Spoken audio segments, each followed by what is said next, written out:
Assistant commissioner of labours எந்த இடத்துலையும் போனாலும் அந்த மாவட்டத்தில் அந்த இடத்துல அசிஸ்டன்ட் கமிஷனர் ஆஃப் லேபர்ஸுக்கு போய் நீங்கள் அங்கே ஒரு புகார் கொடுத்தீங்கன்னா கண்டிப்பாக உங்கள் சார்பாக அவங்க நடவடிக்கை எடுத்து உங்களுக்கு வாங்கி கொடுப்பாங்க.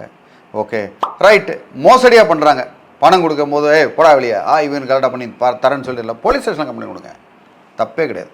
போலீஸில் கம்ப்ளைண்ட் கொடுங்க. ஆனால் சம்பளம் கொடுக்கல தரல அப்படின்னா நீங்கள் வந்து அதை கிரிமினல் கம்ப்ளைண்ட்டாக நீங்கள் வந்து கம்ப்ளைண்ட் ரெடி பண்ணணும். அதுக்கு ஒரு நிபுணர்கிட்ட சொல்லி பண்ணிங்கன்னா அது நல்லது. அதனால் போலீஸ் ஸ்டேஷன்லேயும் கம்ப்ளைண்ட் பண்ணுவாங்க. லேபர் கோர்ட் கொஞ்சம் ஒரு நிறையா அமௌண்ட் இருந்ததுன்னா லேபர் கோர்ட்டுக்கு நீங்கள் போகலாம்.